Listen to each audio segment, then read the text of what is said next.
I knew that it was coming because their relationship was really rocky. And I remember at one point both of them talking to me and saying, "We know that you really wanted to have like a father in your life, and this is who Robert was to me. He was my father.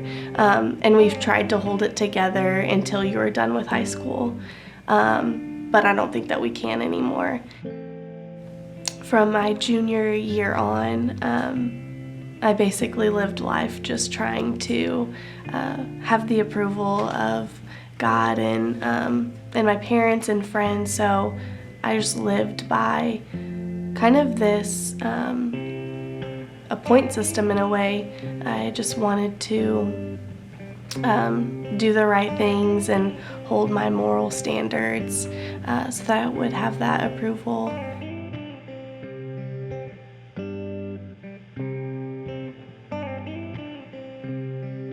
The speaker blatantly just laid out the gospel and the fact that we are sinful and that we need a savior. It was kind of the first time that I was hearing and understanding the gospel, and that intrigued me and also terrified me because I basically was learning, deep down I was realizing that I had been claiming to be a Christian without actually knowing what it was at all.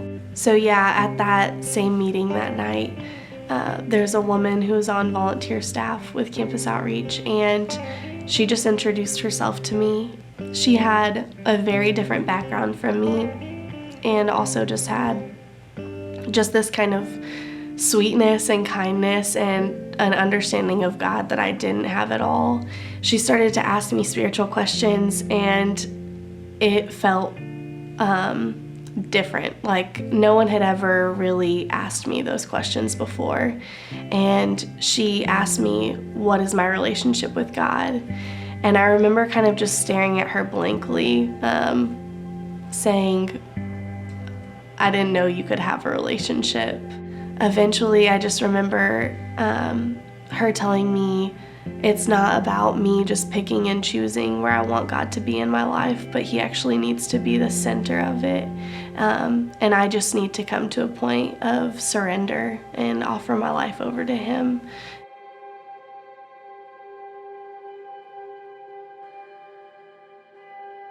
And in the middle of the night, I woke up and was just sobbing and in tears. And the only thing that I could think was, I have to transfer schools. I was so upset about it that I went and woke my mom up from her sleep and was like, "Hey, I don't know what's going on, but I have to transfer schools." And she was like, "Absolutely not. You're not transferring schools. You love Murray State. And where would you go?" And I was like, "SIUE." And so she was like, "Well, why do you want to go to SIUE?" And I was like, "I have no idea, but I know that I have to transfer there."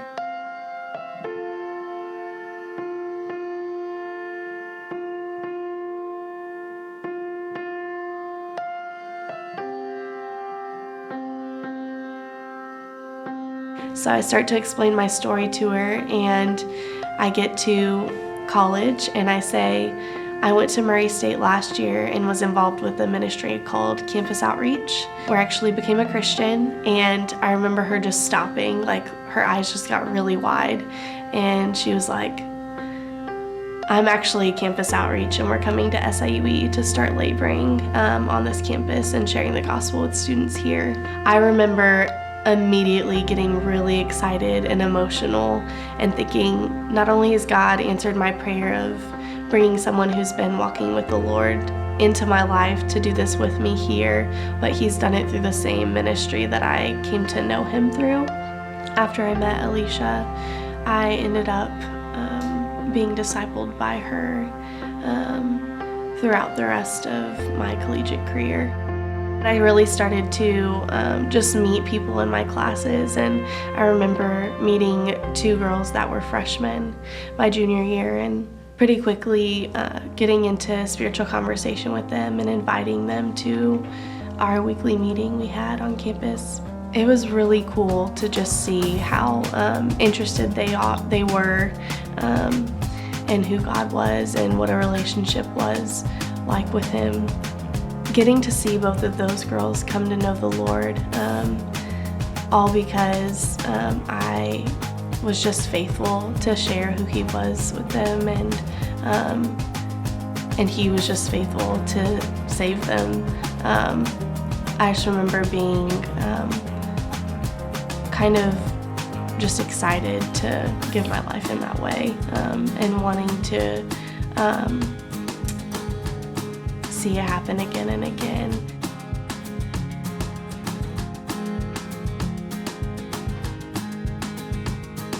So Life on Life discipleship is the reason that I'm on staff with Campus Outreach, because someone patiently invested their life into mine, and sharing the gospel with me.